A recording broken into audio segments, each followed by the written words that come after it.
Hi Darsi Priyadarshi Priyadarshi అనాలా దర్శి అనాలా దర్శి అయినా ప్రియదర్శి అయినా పర్వాలేదు సార్. కొంతమంది దర్శి అంటున్నారు, కొంతమంది ప్రియదర్శి అంటున్నారు. అంటే ఎక్కువగా సాధారణంగా ఫ్రెండ్స్ అందరూ లేకపోతే ఎవరైనా సరే దర్శి అనే పిలుస్తారు నన్ను.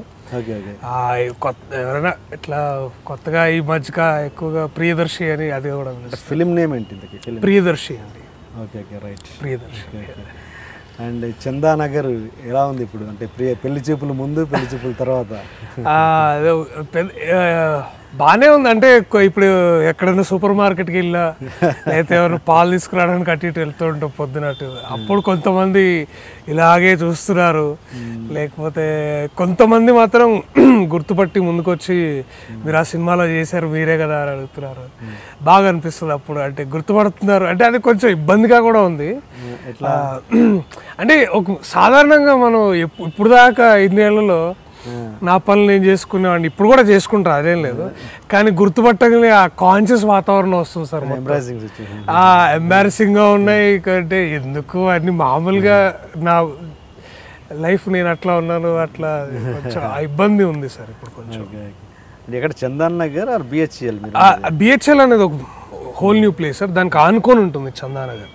లింగంపల్లి బిహెచ్ఎల్, లింగంపల్లి, చందానగర్ ఇవన్నీ ఇట్లా కంజాయిన్ మొత్తం అక్కడక్కడే ఉంటాయి అన్నమాట. డాడ్ ఏంటి? డాడ్ ఏం చేస్తారు? నాన్నగారు ప్రొఫెసర్ అండి, ద్రవిడియన్ యూనివర్సిటీ కుప్పంలో పనిచేస్తారు. అమ్మ హోమ్ మేకర్, చెల్లెలు షీజ్ ఇన్ నేవీ అన్నమాట. అండ్ మమ్మీ వచ్చి ఆంధ్ర, నాన్న వచ్చి అమ్మ వాళ్ళది పిడుగురాళ్ళ, గుంటూరు అనమాట. గుంటూరు జిల్లా పిడుగురాళ్ళ, నాన్నది ఖమ్మం జిల్లా మర్లపాడు అనమాట. ఇద్దరిదేంటి లవ్ మ్యారేజ్? లేదండి, మామూలు పెద్దలు కుదిరిచిన పెళ్ళి. అది అరేంజ్డ్ మ్యారేజ్. అంటే మా అత్తయ్య పెళ్ళికి పిడుగురాళ్ళ వచ్చారంట మా నాన్నగారు. సో అప్పుడు ఇక్కడ ఒక అమ్మాయి ఉంది అంటే ఎప్పుడే పెళ్లి సంబంధాలు, మా నాన్నేమో నేను పిహెచ్డి చేయాలి, నా అవన్నీ ఉన్నాయని మా నాన్న కొంచెం వెనకాడారంట. బట్ వాళ్ళ మామయ్య గారు, అంటే మా నాన్నగారు మామయ్య గారు గురుబ్రహ్మచారి గారు, ఆయన లేదురా ఇది సరైన సమయం ఇదే, ఇంకెక్కువ డిలే చేయకు పెళ్ళి అని చూడడం, మాటలు అన్నీ అయిపోయాయి. అంటే ఇంత రావడానికి, ఈ సక్సెస్ రావడానికి ఇంట్లో ఎంతో కొంత స్ట్రగుల్ అయ్యి ఉంటావుగా? చాలా ఉందండి. ఒక నటుడుగా నేను పడ్డ స్ట్రగుల్ వేరు. అంటే ఇక అందరూ పడతారు, దాని గురించి నేను సెలబ్రేట్ చేసుకోవాల్సిన విషయం లేదు. కష్టం పడ్డాను. అంటే ఇంట్లో ఆపోజ్ చేయడం చేశారండి. అంటే ఇప్పుడు మిడిల్ క్లాస్ ఫ్యామిలీ అండి. మా నాన్నగారు teacher, government employee, state government employee. వారు కొన్ని ఇంకో 1-2 yearsలో రిటైర్ అవుతారు. వారు కూడా ఆ భయాలు ఉన్నాయి, ఎట్టుపోతుంది, అరే నీకు తెలియదురా, అది బ్యాక్గ్రౌండ్ ఉండాలి, లేకపోతే ఎవరన్నా అండదండలు ఉంటేనే నీకు ఇండస్ట్రీలో ఎదుగుతారా, లేకపోతే చాలా కష్టము, ఉండలేవు, ఎందుకు చెప్పు అవన్నీ. కావాలంటే నువ్వు క్రియేటివ్గా వేరే ఏదన్నా టెలివిజన్లో అటు ఇటు చేసుకో. అప్పటికి నాకు MA డిగ్రీ ఉంది, ముందుకెళ్ళి PhD చేసుకో, ఈ రంగంలో ఉండు, కాదనట్లేదు. కానీ నువ్వు ఎంచుకున్నది చాలా గాల్లో దీపం పెట్టినలా ఉంటుందిరా. ఎప్పుడు ఎక్కడ ఇండస్ట్రీలో ఎవరు ఎక్కడ ఎట్లా ఉంటారు, ఈ విషయాలు చెప్పారు. అంటే భయం అండి వారికి, పేరెంట్స్కి ఉండాల్సిన భయం. మా అమ్మకి అయితే అసలు ఇష్టం లేదండి. ఎంతో ఫస్ట్లో ఏం వద్దురా, నువ్వు ఎక్కడైనా మీ ఫ్రెండ్స్ లాగే ఏదన్నా పెద్ద కంపెనీలో ఉద్యోగం చేసుకో, నాకేం వద్దు, పొద్దున వెళ్ళి సాయంత్రం ఇంటికి రా. వారు ఎప్పుడు ఇదే అన్నారు నాతోటి. కానీ ఈ మధ్యకాలంలో, అంటే గత 1.5 year నుంచి ఫుల్ సపోర్ట్ అండి. వారు నన్ను దేనికి అడ్డం చెప్పట్లేదు. బాగుందండి. ఆ సపోర్ట్ ఇచ్చిన దగ్గర నుంచి నాకు ఇంకా ఎడిషనల్ ఒక కొండంత ధైర్యం నాకు ఉందని నాకు బాగా అనిపిస్తుంది. ఎంతమంది మీరు బ్రదర్స్? నేను, నా చెల్లి అండి. నా చెల్లి నాకంటే 4 years చిన్న. తను ఇప్పుడు IIT ఢిల్లీలో నేవల్ ఆర్కిటెక్చర్ చదువుతుంది. నేవల్ ఆఫీసర్ తను. వాళ్ళ ప్రోగ్రామ్కి అనుగుణంగా ఏదో చదివిస్తారంట, అట్లా చదువుకుంటుంది తను ఇప్పుడు. తర్వాత మళ్ళీ అక్కడెక్కడో పోస్టింగ్ వస్తుంది. She'll be pleased. ఈ సినిమా కంటే బిఫోర్ చేసిన చాలా షార్ట్ ఫిలిమ్స్ చేసావు. అండ్ ఇప్పుడు వచ్చింది ఓవర్ నైట్ గుర్తింపు. అంటే ఓవర్ నైట్ వచ్చింది అని అనగానే ఆ శ్రమతోటి వచ్చింది, బట్ గుర్తింపు మాత్రం సడన్గా వచ్చింది. ఇప్పుడు మరి ఆ రేంజ్లో అందరూ మెచ్చుకుంటున్నారు, జనాలకు రీచ్ అయ్యావు, ఇండస్ట్రీలో కూడా చాలా మందికి తెలిసిపోయింది. బట్ ఆ రేంజ్లో అవకాశాలు వచ్చాయా ఇప్పుడు ఈ వారం రోజులలో? క్రాంతి మాధవ్ గారు ఫోన్ చేశారండి. వారు కథ చెప్తాను రా ఒకసారి అంటే మాట్లాడదాం రా అన్నారండి. వారు 2.5 hours నాకు టైం కావాలి, నేను పూర్తి కథ చెప్తాను, నా యాక్టర్స్కి అందరికీ ఆ టోటాలిటీ ఉండాలి, నేను ఏం చెప్తున్నాను అనేది పూర్తిగా ఉండాలని అన్నారు. తర్వాత ఇంకొక సుకుమార్ గారి ప్రొడక్షన్ అది అది మాట్లాడాలి వెళ్ళి, అది కూడా. ఇంకోటి శేఖర్ కమ్ముల్లా గారిది ఒకటి, అంటే అది కన్ఫర్మ్ కాలేదు ఇంకా, కానీ అది కూడా ముందుకెళ్ళి మాట్లాడాలి ఒకసారి. అంటే నాకు తెలిసి ఇవన్నీ పెళ్లి చూపులు బిఫోర్ అనుకుంటాను. శేఖర్ కమ్ముల్లా గారు ఒక్కటి, అంటే అనీష్ కుర్విలా గారు తెలుసు కదా, వారు నన్ను ఆడిషన్ ఇచ్చారు, ఇంటర్వ్యూకి హ్యాండ్ ఇచ్చారు అనీష్ గారు. మళ్ళీ ఎప్పుడో పడతాను మళ్ళీ ఆయన అడిగారు నేను కూడా, అడిగితేను అరే నా వల్ల కాదురా అవన్నీ నేను చెప్పలేదు అన్నారు. బట్ ఆయన నన్ను పిలిచారు ఆడిషన్కి రారా ఒకసారి అని. ఫస్ట్ రౌండ్ వెళ్ళాను, బాగుంది అన్నారు. సెకండ్ రౌండ్ అంటే ఫస్ట్ వాళ్ళు ఏదో ఒక సీన్ ఇచ్చి ర్యాండమ్గా చేయమన్నారు, చేశాను. సెకండ్ కూడా కొంచెం స్క్రిప్ట్ ఉన్నది ఒకటి ఇచ్చారు. ఒకటి థర్డ్ రౌండ్ కూడా పిలిచారు, చూద్దాం ఇంకా అని. సూర్య గారు అని అక్కడ అసిస్టెంట్ డైరెక్టర్ అనుకుంటా, వారు కూర్చొని నాతో పాటు ఇంప్రూవైజేషన్ చేశారు. సో అది 3 రౌండ్స్ అయినాయి. పాజిటివ్గానే ఉంది. ఐ థింక్ పెద్ద సినిమాలు ఏమన్నా పెద్ద సినిమాలు ఏం లేవండి ఇంకా.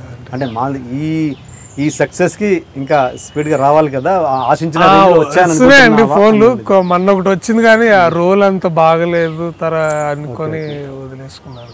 అంటే ఈ సినిమాకి బిఫోర్ అంటే వేరే ఆఫీసుల చుట్టూ ఆడిషన్స్ కోసం కావచ్చు, ఆఫీసుల చుట్టూ తిరగడం కావచ్చు, ఏదైనా జరిగాయా? చాలా అండి. నేను ఈ కృష్ణానగర్, శ్రీనగర్ కాలనీ, జూబ్లీహిల్స్, మణికొండ, అటు సైడ్ మన ఉప్పలు దాటి తర్వాత నాగోల్, నేను నాగోల్ దాకా వెళ్ళి ఆడిషన్ చేసిన రోజులు ఉన్నాయండి. దిల్సుఖ్ నగర్, పద్మరావు నగర్, శేఖర్ గారిది ఆఫీస్ అక్కడ ఉంటుంది. సో జరిగాయండి. గత 5 years నేను ఇదే అండి. 4 years యాక్టివ్గా, అంటే కాలేజ్ నుంచి బయటకు వచ్చిన తర్వాత, యూనివర్సిటీ నుంచి బయటకు వచ్చిన తర్వాత పిక్స్లాయిడ్ అనే కంపెనీలో జాయిన్ అయ్యాను. అప్పుడు ఎక్కువ రైటింగ్ డైరెక్షన్ ఇంట్రెస్ట్ ఉండింది. సో అక్కడ ఎక్కువ అవి చేశాను. ఆ టైంలో కూడా నేను ఫ్రెండ్స్ షార్ట్ ఫిల్మ్స్ అవి చేసేవాడిని. అప్పుడు ఇంకా యాక్టివ్గా తిరిగిందంటే గత 4-5 years అండి. యాక్టివ్గా బాగా ఆఫీసులు, ఫోటోలు పట్టుకొని, ఈమెయిల్స్, ఐ థింక్ ఒక 1000 ఈమెయిల్స్ పంపించి ఉంటాను ఆల్ ఓవర్ ఇండియాలో. ఎక్కువ ఆడిషన్స్ అండి. నేను ఒకటే నమ్మేవాడిని అండి, లా ఆఫ్ యావరేజ్ అని ఒకటి పనిచేస్తుంది. అంటే ఇప్పుడు మీరు ఒక పెన్ ఎవరికైనా అమ్మాలనుకోండి, ఇట్లా బయట తిరిగి మీరు ఒక 10 doors కొడితే ఎవరైనా 2 కొంటారు. సో ఇప్పుడు ఏంటి, నేను కనీసం 10 ఆడిషన్స్ ఇస్తే ఎవరైనా ఒకరు కానీ 2 కానీ పిలిచే అవకాశం ఉంటుంది. అది అట్లనే నేను ఇంకా ఏది దొరికితే అది, పేరు లేదు, ఊరు లేదు, సినిమా లేదు, ఏం లేదు, షార్ట్ ఫిల్మ్ అన్నీ ఏదైనా సరే వెళ్ళానండి. వెళ్ళి నేను ఆడిషన్ చేసి అట్లా ఫిలిమ్స్. ఈ ప్రయాణంలో అంటే ఈ ప్రయత్నం చేసే ప్రయాణంలో ఏదైనా చేదు అనుభవం జరిగిందా? చేదు అనుభవం అంటే అదే అండి. అంటే నేను అప్పుడు 3-4 years కింద ఇంకా బక్కగా ఉండేవాడిని అండి. అప్పుడు ఇంకా కొంచెం పింపుల్స్ అవి ఉండే. ఇప్పుడు మీరు ఇట్లా హోల్స్ అవన్నీ అవి చూసి నువ్వు అసలు సెట్ కావు, నువ్వు అదేదో డిఫరెంట్గా ఉన్నావు, అసలు నువ్వు దేనికి, అంటే ఇప్పుడు నువ్వు ఒక హీరో క్యారెక్టర్కి చేయలేవు, తర్వాత అలానే నువ్వు సీరియస్గా ఆడిషన్ చేస్తున్నావు విలన్కి పనికిరావు. సరే కామెడీ అంటే కామెడీ, ప్యాడింగ్ ఆర్టిస్టులు అనేవాళ్ళండి. ఆ పదం కూడా నాకు అర్థం కాదు. వాటికి ప్యాడింగ్ ఆర్టిస్టులు ఎలాగో ఉన్నారు కదా, వాళ్ళు చేస్తారు అట్లాంటి.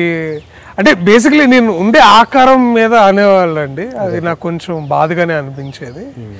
బట్ అది రాను కొంచెం నేను కేర్ తీసుకోవడం, అంటే అప్పుడు దాకా నేనంటే ఏముంది, బాగా చేస్తేనే అన్నీ ఇవన్నీ ఏం బాహ్య సౌందర్యం ఇట్లాంటివి ఏం అనుకునేవాడు కాదు. సో మెల్లగా నేను అవి కేర్ తీసుకొని కొంచెం టుక్ కేర్ అంతే. అది ఈ విషయాలలో ఒంటరిగా కూర్చొని డిప్రెస్ అయిన సందర్భాలు? అబ్బో, ప్యానిక్ అటాక్స్ వచ్చేవండి నాకు. అసలు అది ఒక ఇక చెప్పలేని ఫీలింగ్ అండి. అంటే అది ఎవరి మీద పడే ఏడవాలో తెలియదు. అది నా ప్రయాణం అంతే. అంతే, ఇంకా నాకు తెలిసిపోయింది. నేను ప్రిపేర్ అయ్యే వచ్చాను. అంటే ఇప్పుడు గొప్ప నటులు విక్రమ్ గారు కానివ్వండి, తమిళ్లో విక్రమ్ గారు కానీ, రవితేజ గారు, వీళ్ళు 10 ఏళ్ళు కష్టపడి 15 ఏళ్ళు కష్టపడ్డ వాళ్ళంతా. నేనేదో 3-4 ఏళ్ళు తిరిగి, అంటే వాళ్ళని ఇన్స్పిరేషన్గా తీసుకునేవాడిని. వాళ్ళ కష్టం ఉంది అని ఇది ఎంతరా, నువ్వు ఇంకా చేయాలి, ఏమో నీకు తెలీదు, నెక్స్ట్ మంచి అవకాశం ఇప్పుడే ఉందేమో, ఇంకో ఆడిషన్ దూరంలో ఉందేమో అని నన్ను నేను నచ్చ చెప్పుకుంటూ, లేదు టాలెంట్ ఎప్పుడు మనల్ని కాపాడుతుంది అనే ఇదిలో ఉండి ఎప్పుడు అలాగే గమ్యం అలాగే ఉంటుందని చేసుకున్నాను. ఏడ్చావా ఎప్పుడన్నా? చాలా సందర్భాలు నేను ఏడుస్తానండి. అది నాకు నచ్చిన ఫీలింగ్, అది ఏడుపు అనేది. మగవాళ్ళు ఏడవకూడదు అది అంటారు కానీ నేను నమ్మనండి. ఏడుపు అనేది ఒక గుడ్ ఎమోషన్. అది ఐ క్రై. ఎప్పుడైనా బాధ కలిగినప్పుడు ఏడుస్తాను. ఏది అలాంటి సందర్భం ఏంటి? అంటే అదే అండి ఫెయిల్యూర్. ఇప్పుడు ఆర్టిస్ట్గా మీరు డైలీ ఫెయిల్ అవుతారు. ఎందుకంటే ఇప్పుడు ఒక ఆడిషన్కి వెళ్ళినా పోయింది, రిజెక్షన్, అది ఒక దగ్గర తట్టుకోలేకపోయానండి. ఇంకెట్టు వెళ్తాను అంటే అప్పటికి కొన్ని సినిమాలు చేస్తున్నా కానీ నచ్చట్లేదండి నాకు. అవి పేర్లు చెప్పనులే కానీ అది ఇంటర్నల్గా హ్యాపీనెస్ లేదు, సాటిస్ఫాక్షన్ లేదు. అప్పుడు కూర్చొని ఏడ్చినాను. అప్పుడు ఇంటిలాగా అయిపోతానా, లేకపోతే ఆ భయాలు, ఇన్సెక్యూరిటీస్, అప్పుడు బాగా నేను ఇది కాదు ఏదో అనే ఫీలింగ్ అంతేనా? అదే అంటే నన్ను నేను అక్కడ చూసుకోలేకపోయానండి. అక్కడ నేను ఉండలేకపోయాను. అంటే మరి అప్పుడు మళ్ళీ అనిపించేది నీ మొహానికి వచ్చిందే ఎక్కువ, ముందు చెయ్యి, ఆ తర్వాత చూసుకుందాంలే అని మళ్ళీ అది కూడా ఆలోచన కూడా ఉండేది మళ్ళీ. బట్ సందర్భాలు ఉన్నాయండి, ఏడ్చిన సందర్భాలు ఉన్నాయి. పర్సనల్గా ఏడ్చిన, ప్రొఫెషనల్ పక్కన పెట్టండి, పర్సనల్గా బాధపడ్డ సందర్భాలు. మా బాబాయ్ చనిపోయినప్పుడు అండి, ఐ థింక్ అది జరిగి ఒక 4 years అవుతుంది. ఐ థింక్ అది నన్ను బాగా కలిసివేసింది ఆయన మరణం. అది దేవుడు అనేవాడు నిజంగా ఉంటే కాలర్ పట్టుకొని అడుగుతా మా బాబాయ్ నాకు ఇచ్చేయమని. నాకు అంత కోపం వచ్చింది, అంత ఏడుపు వచ్చింది నాకు. ఏంటి ఆయనతో అంత అటాచ్మెంట్? తెలియదు. అంటే నాన్న తర్వాత ఆయన ఒక గొప్ప ఫిగర్ అండి, నాకు చాలా ఇన్స్పిరేషన్ ఆయన. చిన్నప్పుడు ఇంట్లో ఉన్నప్పుడు మా నాన్నకి దానవీర సూరకర్ణ, మాయాబజార్ ఈ సినిమా క్యాసెట్లు అన్నీ పెట్టుకొని డైలాగులు వినేవాళ్ళు. అప్పుడు మనకి సినిమా ఆడియో వచ్చేది. వచ్చినప్పుడు చెప్పి నాకు వినిపించి, లేకపోతే ఏదన్నా రాసి కానీ ఎట్లా ఎట్లా ఉండాలి, చాలా ప్రేమ వేరండి మా బాబాయ్ తోటి. అది అనుకోలేదు ఎప్పుడు అలా జరుగుతుందని. ఎలా చనిపోయారు? హార్ట్ ఇష్యూ ఏదో వచ్చింది అని. చాలా యంగ్ ఏజ్, 40 years అనుకున్నాను. పెళ్ళి కూడా చేసుకోలేదు ఆయన. ఆ భావాలు, ఆ వ్యక్తిత్వం, ఆ సమాజం పట్ల ఆయన ఇదంతా, ఆయన ఒక యోగిలాగా ఉండేవాడు ఒక్కోసారి. ఆయన చాలా డిఫరెంట్ కేటగిరీ. అంటే మన ఫ్యామిలీ మొత్తంలోనే తిట్టుకున్నారు బాగా, బట్ ఆయన ఇంటే నాకు చాలా దగ్గర ఇదన్నమాట. నాకు ఇంకా తలుచుకుంటేనే బాగా అనిపిస్తుంది.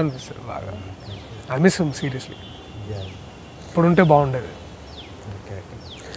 అండ్ ఆ సమాజం పట్ల భావాలు అన్నవి నేను నీ బ్లాగ్ చదివాను. ఏంటంటే నీకు కూడా అది చాలా ఉన్నట్టుగా ఉంది కదా సమాజం మీద. Casual opinion sir. అంటే ఒపీనియన్ అంటే మనం చూసి మనం రిఫ్లెక్ట్ అవుతాం. నేను అంటే ఒక ఆర్టిస్ట్గా మనం చూసేదే మనం రిఫ్లెక్ట్ చేయగలుగుతాం ఎక్కడైనా. అంటే అది డిఫరెంట్ క్వార్టర్స్ ఆఫ్ సొసైటీ నుంచి మనకు ఆ ఎఫెక్ట్ ఉంటుంది.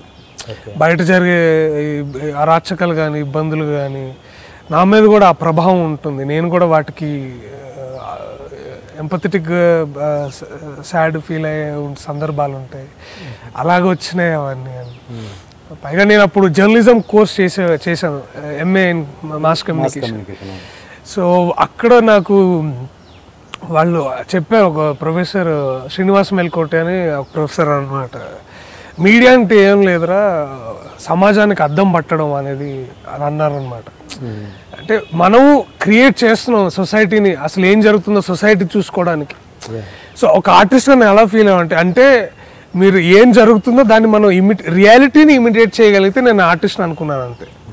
సో ఆ ప్రయాణంలో, ఆలోచన విధానంలో వచ్చిన ఇదే అన్నమాట. అట్లా.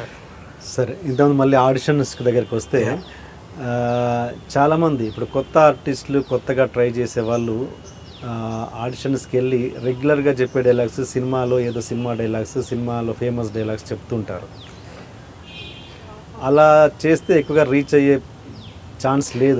నాకు తెలిసి నువ్వు కూడా ఎక్కడ రాసినట్టు గుర్తున్నా. అవునవును. అది ఏంటి, దాని మీద నీ ఎక్స్పీరియన్స్, ఎలా చేస్తే మనం ఇంప్రెస్ చేయొచ్చు ఎదుటివాన్ని?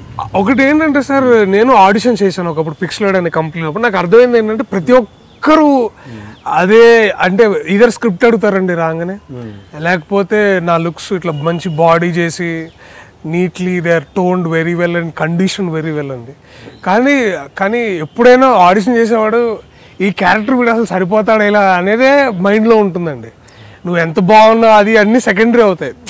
అంటే మీ ఇప్పుడు అందంగా ఉన్నవాడు కావాలా ఆ కేటగిరీ చూసేది వేరే ఉంటుంది. అలా నేనేమనుకుంటానంటే అండి, how different are you from others.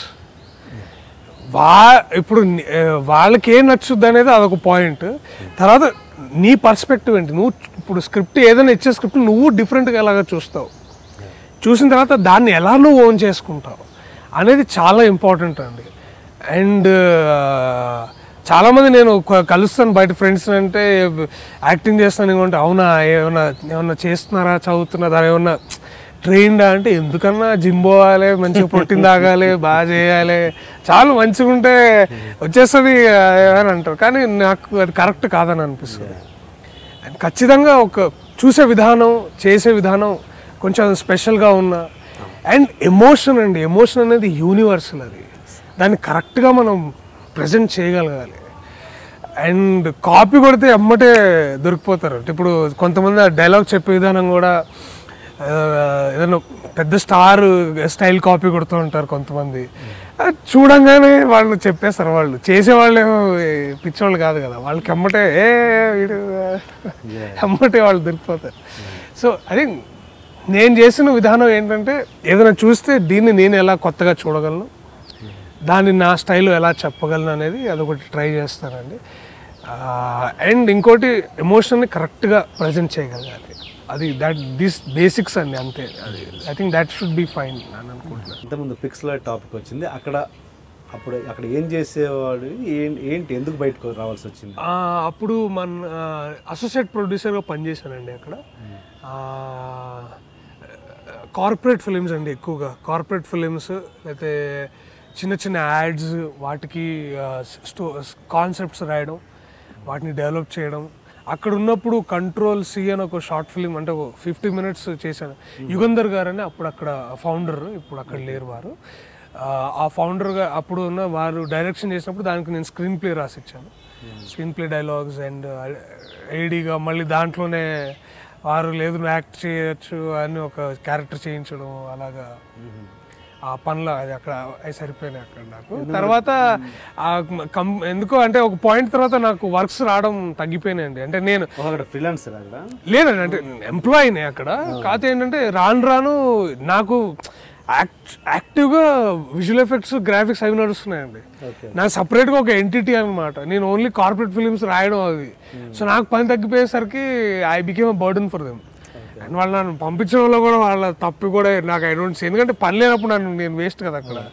And నేను ఆగస్ట్లో మూవ్ అవుదాం, ఆగస్ట్ ఎండ్ తర్వాత, ఆగస్ట్లో బర్త్డే ఉంది, అయిపోయిన తర్వాత వెళ్ళిపోదాము, శాలరీ తీసుకొని పార్టీ చేసుకోవచ్చు అనుకున్నాను. వాళ్ళు 7వ తారీఖు నన్ను 6వ తారీఖు పంపించారు. సో వాళ్ళే పంపించారు. ఇప్పుడు ఏమైనా టచ్ లో ఉన్నారా? ఉన్నారండి. బాలగారు ఎప్పుడైనా అప్పుడు నా ఎగ్జిక్యూటివ్ ప్రొడ్యూసర్ వారు అక్కడ. బాలగారు, యుగంధర్ గారు ఈ సక్సెస్ షేర్ చేసుకున్నారా?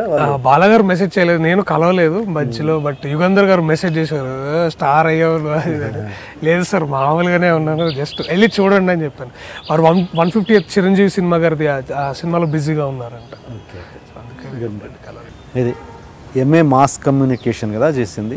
చాలామందికి, అంటే చాలామందికి మాస్ కమ్యూనికేషన్ అంటే పదం వినడం తప్పించి దాంట్లో అసలు ఏం జరుగుతుంది ఏంటి అనేది చాలామందికి తెలియదు.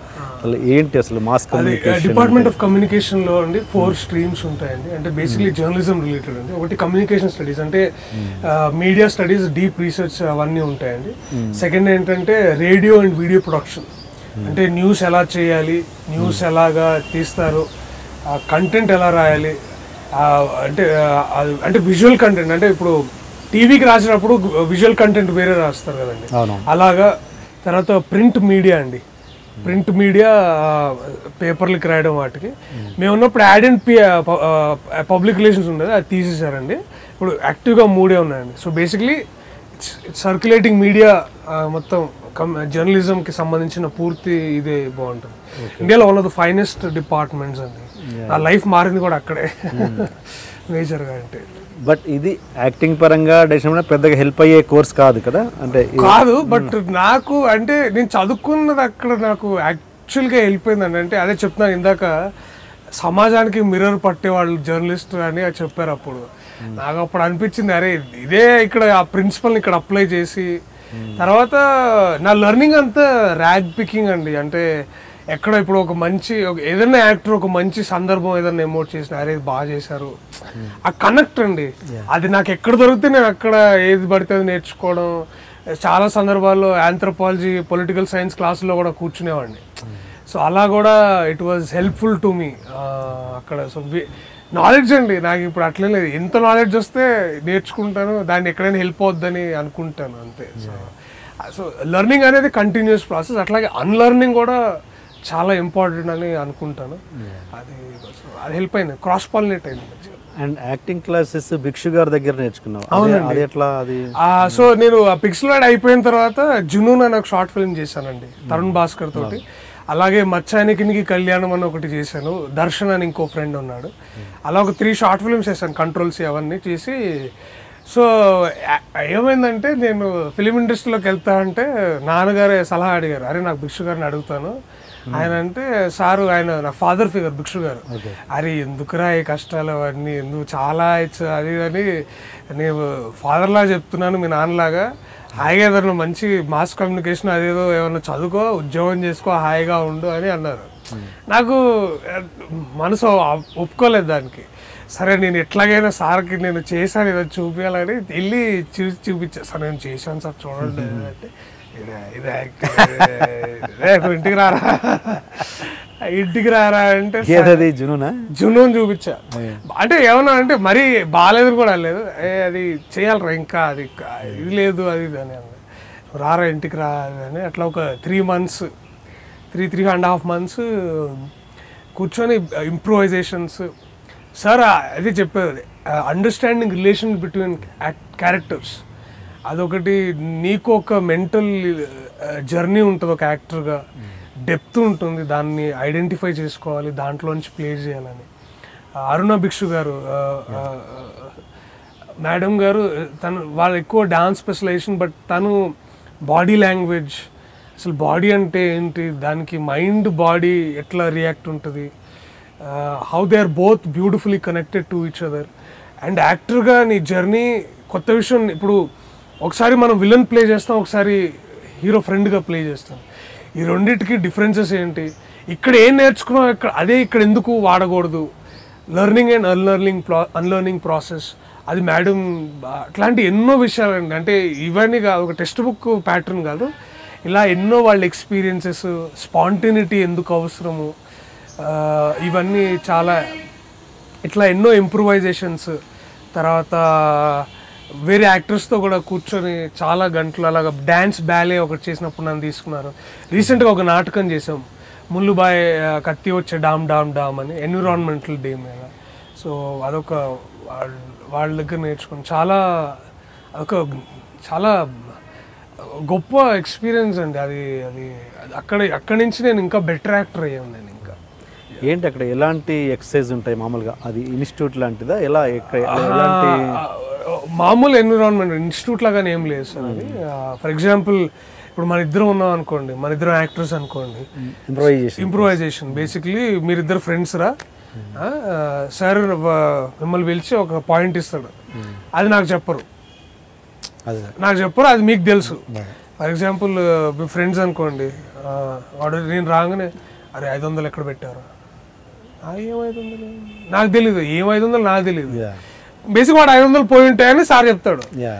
నువ్వేంటి క్లాసులు వస్తే ఏంట్రా ఏమన్నా వండేవా, తిన్నావా, ఇచ్చేసావా, కానీ వాడు సీరియస్ పడతాడు, నా 500 కనిపించట్లేదు రా, నాకేం తెలుసు. సో బేసిక్లీ ఏంటంటే అతనికి ఒక పాయింట్ ఉంటుంది, మీకు ఒక పాయింట్ ఉంటుంది, బట్ మీరు ఆ సందర్భానికి మీరు ఎలా రియాక్ట్ అవుతారు, అదొకటి చేసే అట్లాంటి చాలా ఉన్నాయండి.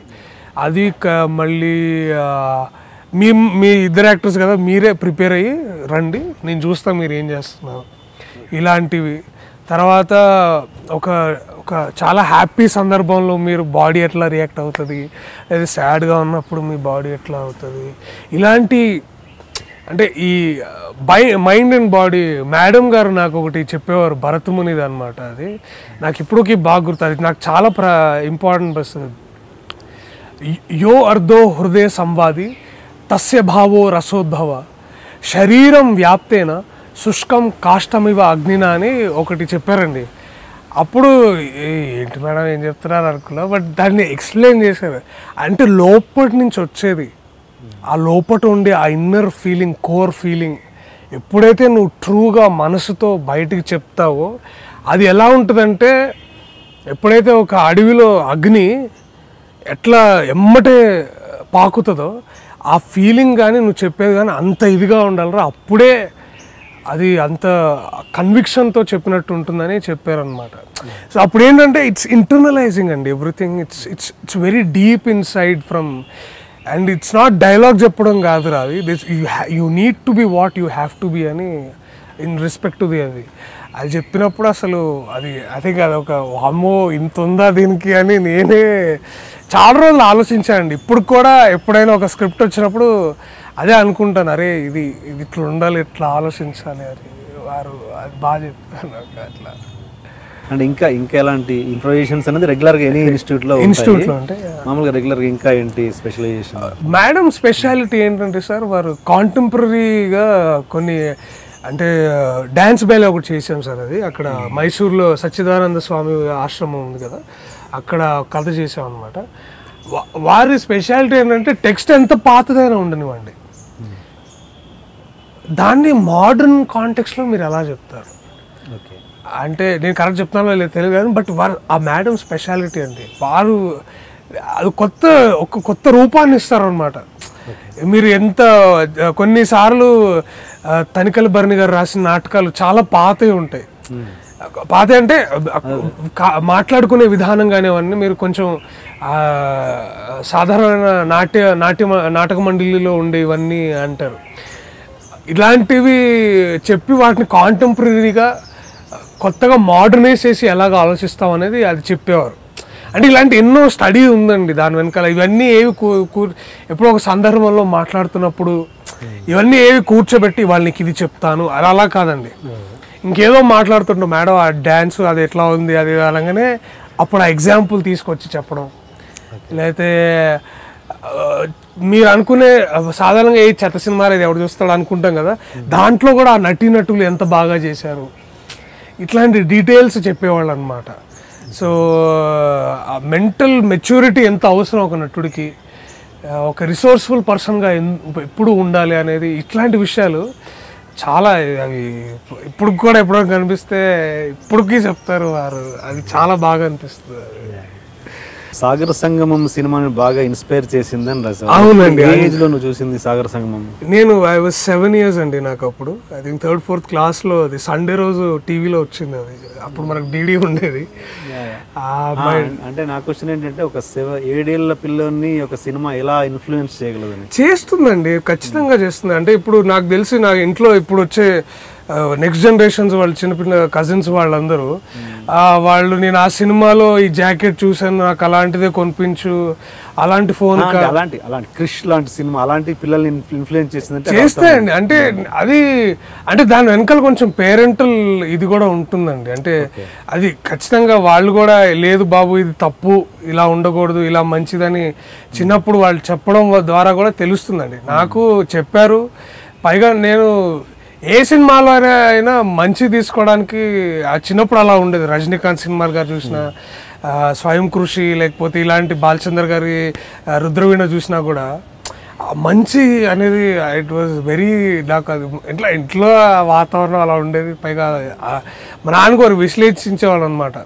అసలు ఏం చేశారు, ఆ కోపం వచ్చినప్పుడు వెళ్ళి చెప్పు కొడతాడు చూడు, అదిరా అది ఆ డైరెక్షన్ ఇదిరా అని ఇట్లా ఎక్స్ప్లెయిన్ చేసేవాళ్ళు అనమాట. అవునా కరెక్ట్, ఇంత డెప్త్ ఉందా దానికి నేను అట్లా ఆలోచించేవాడు అనమాట. అండ్ సాగర సమయంలో కూడా అది ఆ డ్యాన్స్ చేసి నచ్చకపోతే వచ్చి అక్కడ ఖైరతాబాద్ అక్కడికి వచ్చి ఇట్లా డ్యాన్స్ చేస్తారు కమల్ హాసన్ గారు. అంటే అంత ఆగ్రహం ఎంత ఇది, అట్లని మళ్ళీ అది వదులుకోలేడు, ఆ ప్రేమను వదులుకోలేరు. అది చేస్తుంటే అసలు ఇవన్నీ బాగా నాటుకుపోయినాయి అవన్నీ.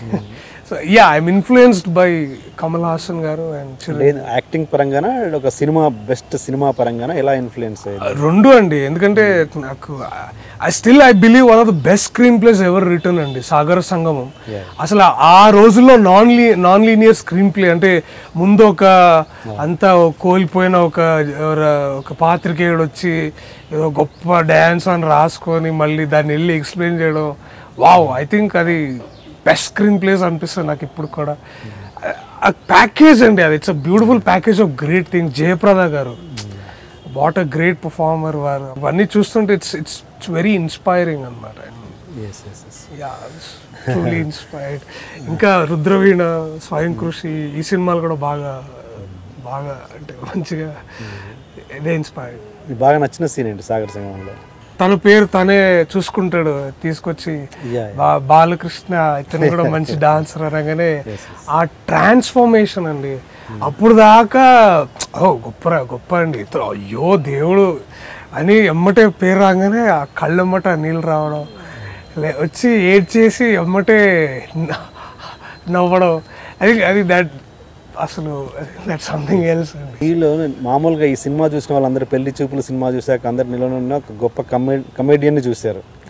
నీ షార్ట్ ఫిలిమ్స్ చూసిన వాళ్ళు ఎవరైనా, అంటే నేను చూశాను కాబట్టి నీ షోరీలు కూడా అన్నీ చూశాను కాబట్టి నాకు నీళ్ళు ఒక కమెడియన్ ఆఫ్ కోర్స్ ఉన్నాడు, ఒక వర్సటైల్ ఆర్టిస్ట్ అంటే లైక్ ఇర్ఫాన్ ఖాన్, సదాశివ్ అమరాపూర్కర్, చాలా పెద్ద అండ్ అలా కనబడుతుంది రియల్లీ. నేను ఇది చెప్పట్లేదు, ఫ్యాక్ట్ చెప్తున్నాను. బట్ అంటే నీకు ఏది ఇష్టం బేసిక్గా, కామెడీ అండ్ ఇది అని ఇష్టం అని ఏం లేదు సార్. అంటే సార్ యాక్టర్ అనే సార్ ఎప్పుడైనా సినిమా అనే ప్రాసెస్లో ఆర్టిస్ట్ ఒక్కడే సార్, ఆ రైటర్ కానీ దర్శకుడు కానీ, మిగతా అందరూ వాళ్ళని ఇంటర్ప్రిట్ చేసేవాళ్ళే. అండ్ స్టోరీ ఇప్పుడు మనం ఒక కవిత చదివినా కూడా, ఏదైనా కథ చదివినా కూడా మీరు ఎక్కడో ఫీల్ అయ్యి మిమ్మల్ని ఆలోచింపజేస్తుంది. అది కళకి ఆర్ట్కుండే అది తత్వం అలాంటిది. బట్ ఎప్పుడైనా ఒక ఆర్టిస్ట్గా దాన్ని ఎప్పుడైనా I take over it and I do, నాకు అదే ఉంటుందండి. అంటే am I making a little impact in the story? Am I being the catalyst who's driving it forward? ఇవి నాకు చాలా ఇంపార్టెంట్ అండి. అండ్ అదే నేను ఎక్కువగా కాన్సన్ట్రేట్ చేస్తాను. వెదర్ ఇట్ వాస్ కామికల్, ఇప్పుడు మీరు టెర్రర్ చూస్తే I'm like hardcore criminal, terrorist. వాడు motto simple, boss I want to kill these people, and వాడు తయారై వస్తాడు చంపడానికైనా సరే, అండ్ వాడు చచ్చిపోవడానికైనా లోపలికి వెళ్ళిపోయి అన్నీ చేస్తుంటాడు. సో అలాంటి వాడు ఎలాగ ఆలోచిస్తాడు, అరాచకవాది వాడు, నాకు అన్నీ సర్వనాశనం కావాలి అలాగా. ఇది it's like the next guy me friend ఎవడో, వాడు చేసేది ఏముండదు, మళ్ళీ ఎన్ని ఇట్లాంటి ఎదవ ఐడియాలు ఇచ్చి లేదురా ప్రాంక్ వీడియోలు చేద్దామరా ఎప్పటికెళ్ళి అది చెప్పడం. ఇవి అంటే ఆ కథకి నేను ఇఫ్ ఐఎమ్ యాడింగ్ వాల్యూ అనడం మాత్రం నేను ఖచ్చితంగా చూసుకుంటానండి. I make sure I do that. అంటే మన తెలుగులో ఇలాంటి ఆర్టిస్టులు, వర్సటైల్ ఆర్టిస్టులు చాలా తక్కువ. ఉంటే కమెడియన్స్ ఉన్నారు, లేకపోతే సీరియస్ క్యారెక్టర్ ఆర్టిస్టులు ఉన్నారు, కానీ ఇలాంటి ఇలాంటి వాళ్ళు చాలా తక్కువ మంది ఉన్నారు. బట్ దీన్ని సరిగ్గా యూటిలైజ్ చేసుకుంటే బాగుంటుందని, ఎందుకంటే అది అందరికీ రాదు. చూడాలండి నేను కూడా అందరూ అది ఇప్పుడు అదే ఉన్నారు, you should do good stories అంటున్నారు. బట్ యాజ్ అన్ యాక్టర్ నేను ఇంకా అదే నాకు జడ్జ్మెంట్ చేయడం రాదండి. స్క్రిప్ట్ ఇది మంచిది చెడు అని నాకు అనిపించదు ఎప్పుడు. నేను ఏ చెప్పినా అంటే కొన్ని తెలుస్తాయి, ఇది అసలు ఎక్కట్లేదని నాకు అనిపిస్తాయి కొన్ని స్క్రిప్ట్స్. ఇంకొన్ని ఎట్లా ఉంటాయంటే అరే దీంట్లో ఏమన్నా చేయొచ్చురా, you can also add greater value to the whole script అనేది అది నాకు ఐ ఫీల్ దాట్ అండి. అండ్ ఇంకా అది ఇట్స్ జర్నీ కదండి, ఇంకా నేను చూసుకుంటూ చేసుకోవాలి జాగ్రత్తగా, అది నా కర్మ అది. ఈ తెలంగాణ మీద ఇంత పట్టు ఎట్లా వచ్చింది అసలు? ఇక్కడ పెరిగానండి, అదొక మేజర్ కారణం. అండ్ ఫ్రెండ్స్ ఉన్నారు, వారిని ఫాలో అవుతుంటాను. అది మేజర్గా అదే అండి. చిన్నప్పుడు ఓల్డ్ సిటీలో ఉండేవాడిని, అక్కడ సైదాబాద్ కాలనీలో. అక్కడ ఫ్రెండ్స్, తర్వాత మళ్ళీ గచ్చిబౌలిలో అంత అంటే యూనివర్సిటీలో ఉండేవాళ్ళం కొంతకాలం, అక్కడ అంత లేదు కానివ్వండి. మళ్ళీ ఇప్పుడు చందానగర్ వచ్చిన తర్వాత, అండ్ కోట శ్రీనివాసరావు గారు అండి, ఆయన్ని నేను వారి ఇనిషియల్ డేస్ మీరు తెలిసి ఉంటుంది, వారు చేసిన కామెడీ తెలంగాణలో ఆయన ఒక బెంచ్ మార్క్ స్టాండర్డ్ సెట్ చేశారు. వారిని ఫాలో అయ్యేవాడిని. అంటే అది తెలంగాణ అప్పుడు ఇనిషియల్గా అంటే ఎక్కువ శాతం మనం తెలంగాణ వాళ్ళని విలన్గా చూసాం. మనం ఏం చేస్తున్నావా, ఏం సంగతి, ఇట్లాంటి టోన్ ఉండేది. బట్ ఈ టోన్ తీసుకురావడానికి కొంచెం బిత్తిరి సత్తి గారిది ఆ వీడియోస్ చూస్తుండేవాడిని. వారు ట్రెజర్ అండి ఆయన తెలంగాణకి. ఆయన వీడియోస్ ఫ్రెండ్స్ అండి, ఎక్కువ శాతం ఫ్రెండ్స్ అండి.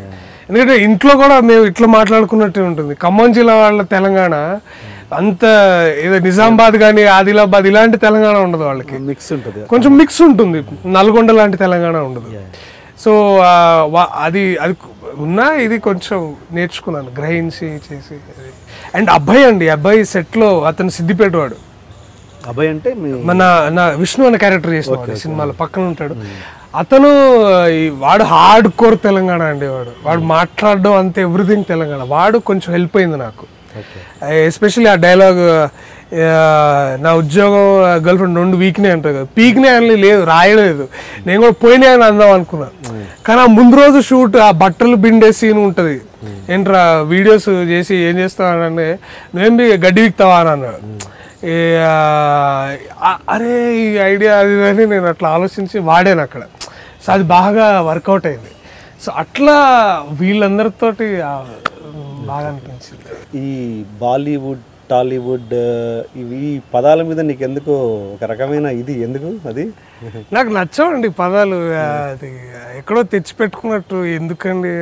తెలుగు చిత్ర పరిశ్రమ అనండి, లేకపోతే తెలుగు ఫిలిం ఇండస్ట్రీ అనండి. టాలీవుడ్ రిగ్రెసివ్ అండి. అదేదో హాలీవుడ్ నుంచి తిన్నగా తీసుకొచ్చి టాలీ మాలీవుడ్, మళ్ళీ కాలీవుడ్, బాలీవుడ్, రిగ్రెసివ్ టర్మ్స్ అండి. నాకు అస్సలు నచ్చవు. ఎవరన్నా అన్నా కూడా నేను అంటే ఎవరన్నా అంటే నేను ఏమన్నాండి, వాళ్ళ అండర్స్టాండింగ్ వదిలేస్తాను. బట్ నేను మాత్రం ఎక్కువ శాతం తెలుగు ఫిలిం ఇండస్ట్రీ అని అట్లా అని అది ఎక్కడి నుంచో తెచ్చిపెట్టుకుని ఎందుకు టర్మ్స్ అవసరం లేవండి మనకి. మన మంచి ఫిలిం ఇండస్ట్రీస్ మనవి, మన గొప్ప ఫిలిం ఇండస్ట్రీ మనది. అండ్ అది నాకు ఇంకా బాలీవుడ్ అన్నా కూడా కొన్ని రీజనల్ సినిమాని కూడా కొన్ని ఇట్లా డిఫరెన్షియేట్ చేసి మాట్లాడుతుంటారు. అంటే బయట నా ఫ్రెండ్స్ కొంతమంది యుఎస్ నుంచి వచ్చి ఇక్కడ చదువుకున్న వాళ్ళు నాకు తెలుసు అనమాట. సో హౌ ఇస్ బాలీవుడ్ అంటారు వాళ్ళంతా. వాళ్ళ దృష్టిలో ఇండియన్ సినిమా అంతా బాలీవుడ్ అనుకుంటారు. కానీ దేర్ ఇస్ ఆల్సో లాంగ్వేజ్, మనది లాంగ్వేజ్ బేస్డ్ ఇండస్ట్రీస్ అండి. అండ్ దాని మధ్యలో మన లాంగ్వేజ్ని స్పెసిఫికల్గా మాట్లాడుకోవాలన్నమాట. That's what I feel. ఇది పదాలతోటి అవసరం లేదండి మనకి. That's what I feel. మీరు ఎవరైనా అనుకుంటే it's okay, up to you. But నేను ఇట్లా పిలుచుకోవడానికి హ్యాపీగా ఫీల్ అవుతాను. అండ్ ఒక ఆర్గనైజేషన్ ఒక ఆర్గనైజేషన్ పేర్లు ఏం చెప్పొద్దు కానీ ఆ ఆర్గనైజేషన్లో చాలా డిస్టర్బ్ అయ్యావు. ఏదో ఒక స్కీమ్ ఇది సార్ మీకు వాడు ఫోన్ చేశాడు సార్. ఫోన్ చేసి సార్ మీరు సెంట్రల్ మాల్లో ఏదో కొనుక్కున్నారు కదా సార్, మీది గిఫ్ట్ సెలెక్ట్ అయింది, మీ బిల్లు గిఫ్ట్కి సెలెక్ట్ అయింది సార్ అంటే ఇవన్నీ నాకెందుకా అంటే లేదు సార్ నేను అండర్వేర్ బనియాన్ కొనుక్కున్నానండి, దానికి కూడా వాడు 28,000 గిఫ్ట్ అవన్నీ ఇస్తాను సార్ అంటే నిజంగా ఇస్తావా అంటే నిజంగా ఇస్తాను సార్. సరే మరి పంపించేసి అన్నా నేను. లేదు సార్ మీరు వచ్చి తీసుకోండి, నాకు డౌట్ వచ్చింది. వచ్చి తీసుకునేది ఏంట్రా, గిఫ్ట్ వస్తే పంపిరా బాబు, మళ్ళీ నేను వచ్చి తీసుకుంటే లేదు సార్ మేము ఒక ఈవెంట్ అరేంజ్ చేసాం దాంట్లో ఇస్తా అంటే చూడు బాస్ మీరు గిఫ్ట్స్ నిజంగా నాకు మళ్ళీ ఓషర్లు ఇచ్చి మీరు ఈ కొనుక్కోండి అవి కొనుక్కోండి అయితే నాకు వద్దు, నువ్వే ఇచ్చి పెట్టుకో. నాకు నిజంగా యూఆర్ గివింగ్ గిఫ్ట్ ఈవెంట్కి వచ్చిస్తా అంటే సరే వస్తా అంటే లేదు సార్ మీ ఫ్యామిలీతో రమ్మన్నాడు. మా ఫ్యామిలీ రారు బాస్ అంటే లేతే గిఫ్ట్ ఇవ్వలేను సార్ అన్నాడు. సరే నేను ఇంట్లో చెప్తే ఇవన్నీ ఎందుకురా పిచ్చోళ్ళలాగా ఇప్పుడు కూడా నమ్ముతావారా ఇవన్నీ అంటే లేదు నాన్న ఇదేదో ఉందంట 28,000 అంట వర్త్, అవన్నీ గిఫ్ట్స్ అక్కడే ఇస్తారంట అని వెళ్తే ట్యాంక్ బండ్ దగ్గర వాళ్ళ పెద్ద బిల్డింగ్ ఉందిలేండి, అక్కడికి వెళ్ళి సార్ ముందు ఒక 45 minutes మేము చెప్పేది వినమన్నారు. అది తెలుసు మేము ఏం చేస్తున్నామో వాళ్ళు ఏం చెప్తున్నారో అక్కడికి వెళ్ళగానే పూర్తిగా అర్థమైపోయిందండి.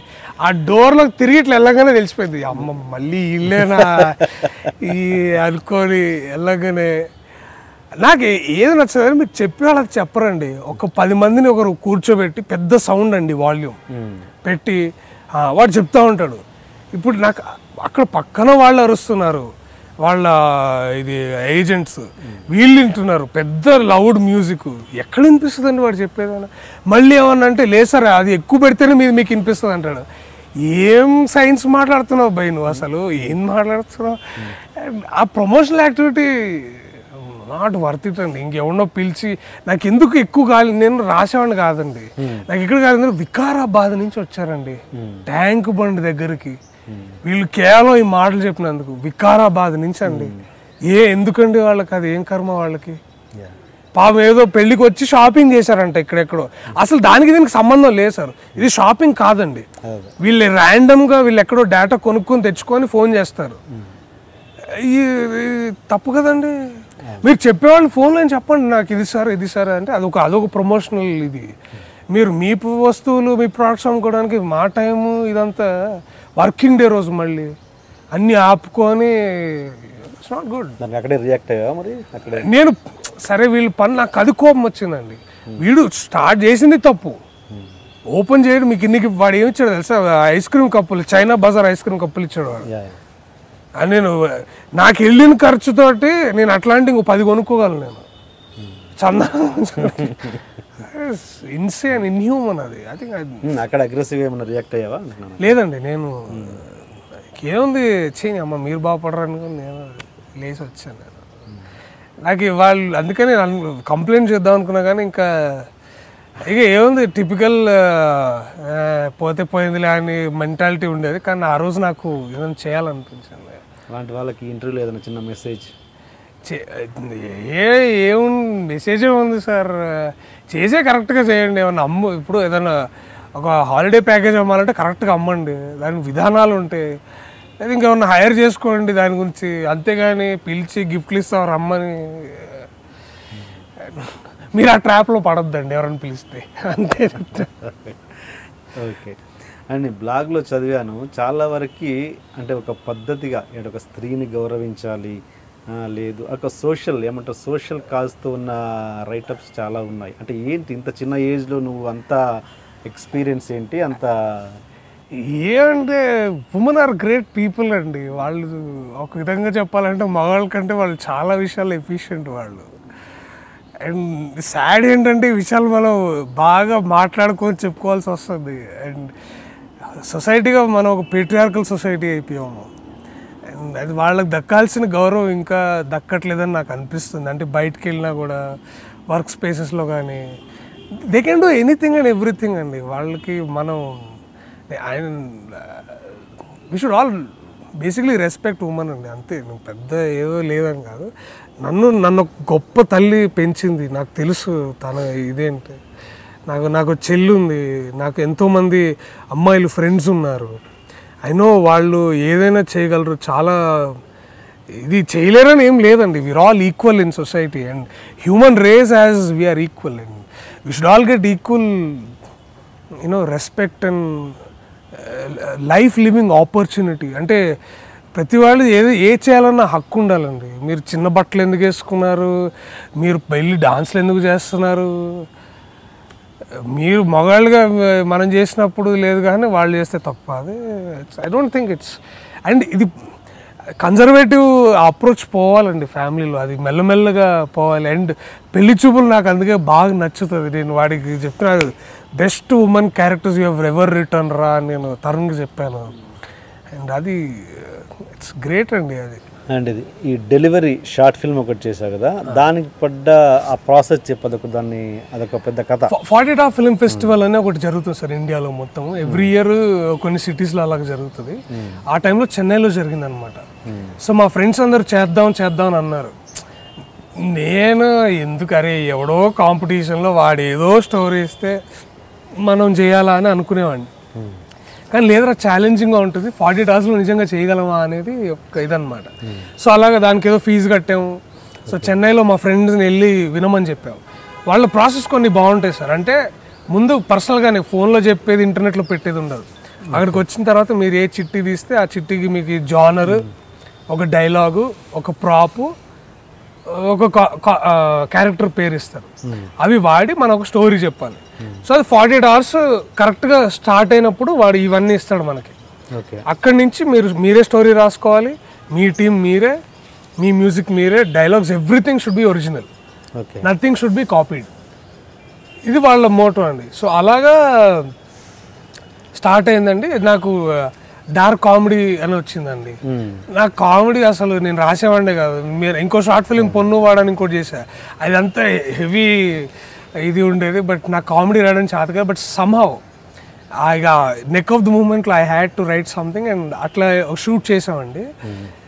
సింక్ సౌండ్ అప్పుడు ఫస్ట్ టైం నేను కలిసింది వాళ్ళని, సంజయ్ అండ్ వరుణ్ వేణుగోపాల్ వాళ్ళు ఫస్ట్ టైం దానికి సింక్ సౌండ్ చేశారు. అట్లా camera John and Vishnu, artist Abhinav, Pratyusha, వీళ్ళందరూ, సుమేధ, అర్చన, అందరూ టీం అండి. అప్పుడు వీళ్ళందరూ సగం మంది నేను ఎంఏలో చదువుకున్న వాళ్ళే, ఇంకొంతమంది బయట నాకు తెలిసిన వాళ్ళు యాక్టర్స్ అందరూ బయట నుంచి వచ్చిన నాకు తెలియని వాళ్ళు, ఇద్దరు తప్ప. అట్లా చేసి 47 hours పట్టింది సార్. యాక్చువల్లీ ఫినిష్ చేసాం మేము. కానీ ఇది చెన్నై పంపించి చెన్నైలో మళ్ళీ వాళ్ళు డౌన్లోడ్ చేసుకునేదానికి టైం, అక్కడ బీమ్ ఇంటర్నెట్ లేదు ఆ రోజుల్లో. సో వాళ్ళు జనరల్ బ్రాడ్బ్యాండ్ ఎంత స్పీడ్ అయినా వాళ్ళు నెట్ సెంటర్లోకి వెళ్తే అది నేను అప్పుడే కంప్రెస్ చేసి 100 MB పంపించాను. అది వాడు డౌన్లోడ్ చేసుకోవడానికి 45 minutes పట్టిందంట. చేసి వాళ్ళు వెళ్ళేసరికి అక్కడ వాళ్ళు ఎత్తేసారంట, అది లేదు ఇవాళ అయిపోయిందని. సో అలా మిస్ అయింది. కానీ మంచి షార్ట్ ఫిల్మ్ అండి అది. అంటే నేను చేసిన వాటిలో కొంచెం పర్లేదు అనిపించింది నాకు, గొప్పని కాదు బట్ పర్లేదు అనిపించింది. అండ్ ఇప్పుడు రానా గారి గాజీలో మంచి క్యారెక్టర్ వేసినట్టు, అది మంచి క్యారెక్టర్ అండి, కానీ తక్కువసేపు ఉంటుంది అంతే. ఓకే. అండ్ ఈ బొమ్మల రామారంలో విలన్ క్యారెక్టర్ వేసినట్టు, 12th రిలీజ్. దాంట్లో పూర్తిగా విలన్ క్యారెక్టరైజేషన్ చేశాను. ఓకే. అండ్ ఏంటంటే లాంగ్వేజ్ మీద నాకు తెలిసి నీకు తెలుగు, హిందీ, ఇంగ్లీష్ అండ్ తమిళ్ కూడా వచ్చు. ఎలా తమిళ్ ఎక్కువ రాదండి కొంచెం. అదే మచ్చానికి కళ్యాణం అని, ఎనికి కళ్యాణం అని ఒక షార్ట్ ఫిల్మ్ చేశాను. అవును, అప్పుడు ఎక్కువగా నేర్చుకోగలిగాను. ఆ ముందు కమల్ హాసన్ గారి తమిళ సినిమాలు చూసామండి. అప్పుడు భాష అండ్ ఐ బిలీవ్ అండి, అంటే యాక్టర్గా ఒక కల్చర్ని, లాంగ్వేజ్ని మనం నేర్చుకోవాలండి. అది నేను ఒక మ్యాండేటరీ అని చెప్పను, నేర్చుకుంటే మంచిది. అది హెల్ప్. డబ్బింగ్ నువ్వు చెప్పావు తమిళ్? లేదండి, అప్పటికి ఇంకా అంత. వాడేంటంటే నాకు ఆ మధురై యాక్సెంట్ కావాలరా అన్నాడు. నేను డైలాగ్స్ చదువుతున్నా, అంటే షూటింగ్ మొత్తం డైలాగ్స్ అన్ని నావే అండి. ఎక్కడ నొక్కులు ఒక కపుల్ ఆఫ్ టైమ్స్ నాకు పక్క నుంచి చెప్పారు, బట్ అదర్వైజ్ నేను డైలాగ్స్ అవి నేర్చుకొని చెప్పాను. అదే ఐ బిలీవ్ అండి. ఎందుకంటే అండి ఎప్పుడైనా ఒక కల్చర్ కానీ ఆ ప్రాంతంలో ఉండి నేర్చుకోగలిగితే యాక్టర్గా ఆ నువాన్సెస్ ఇంకా హెల్ప్ అవుతాయండి. ఇప్పుడు తమిళంలో కొన్ని అన్ని డైలాగ్స్ చెప్పలేమండి, కొన్ని చిన్న ఏదైనా ఉంటాయి అవి రావండి, అవి డైలాగ్లో అందరూ రాయలేరు కూడా. అండ్ యాక్టర్గా if you can put them it will be very nice అండి, వెరీ జెన్యూన్గా ఉంటుంది. అందుకని I believe embrace that cultures and language. అది ఐ బిలీవ్ దట్ స్ట్రాంగ్లీ. అప్పుడు ఇంకా బాగుంటుంది. అండ్ నీకు యాక్టింగ్ వచ్చు, స్క్రిప్ట్ రాస్తావు, ఆల్రెడీ చిన్న షార్ట్ స్టోరీస్ డైరెక్ట్ చేసావు. అండ్ ఏంటి నీ ఫ్యూచర్ ఎయిమ్ ఏంటి? ఏం లేదండి, ఇప్పుడు రానున్న కాలంలో కొంచెం నటుడుగా కొంచెం పేరు తెచ్చుకోవాలి, డబ్బులు కూడా సంపాదించాలని ఉంది. సో నటుడుగానే డబ్బు వస్తుందని తెలుసుకున్నా. అట్లాని కాదు సార్, కానీ అంటే పనికి సరిపడా డబ్బులు కావాలి. ఎందుకంటే ఉన్నాయి కదా సార్ ఖర్చులు, అందరికి వాళ్ళకి చెప్పేదే ఉంది. అది ఉంది. తర్వాత ఒక 3-4 years తర్వాత డైరెక్షన్ చేయాలని గట్టిగా ఉందండి. కొన్ని కాన్సెప్ట్స్ ఉన్నాయి, వాటిని కూర్చొని ఇంకా మంచి స్టోరీస్గా డెవలప్ చేసి డైరెక్షన్ చేయాలని మాత్రం ఉంది. That is what I'm thinking in the future coming ఒక 4-5 years. అండ్ వేరే భాషల్లో సినిమాలు చేయాలని చాలా చేయాలని అనిపిస్తుంది నాకు కూడా. సో యూఆర్ లైక్ అవసరాల శ్రీనివాస్. Great guy. ఎనివే నీకు తెలుగు అన్ని లాంగ్వేజ్ వచ్చు కాబట్టి డెఫినెట్గా నీకు అంతా ఆ వేరియేషన్ ఉంది కాబట్టి, కామెడీ ఒక్కటే చేయవు కాబట్టి I want you to become a national star. Thank you sir, thank you so much. Right, ఇంటర్వ్యూకి వచ్చినందుకు thank you. Thank you sir, thank you so much. It's great pleasure talking. Introduction కొంచెం హెవీగా plan చేశాం sir. అసలు ఏంటి అన్యాయం, ఏంటి దౌర్జన్యం? 3 రోజుల నుంచి మోసం ఉన్నట్టున్నాయి మొక్కలు. ఎవర్రా మీరు? జూనియర్ ఆర్టిస్ట్ ఉన్నది కూడా లేదు కదా, ఎక్కడ పట్టాడు రా బాబు వీడిని. I love you. పోతారా రే, నాశనం అయిపోతారు. జిమ్మి అన్నారేమి? ఇదే సార్ జిమ్మి. అవులే ఆన్లెక్క అవుపిస్తున్నా నీకు. Hey where are the couple, I want to shoot. ముందు కలర్ తెలెట్టుకుని మా కండిషన్ చూడరా Kaabil. So please do subscribe to Lolo K please. iDream 1 million subscribers ki reach ayindandi. Congrats to iDream Media on reaching 1 million subscribers. iDream Media on 1 million subscribers reach Islamgo. All the best and congratulations to you. Congrats iDream. Keep up the good work and continue to entertain.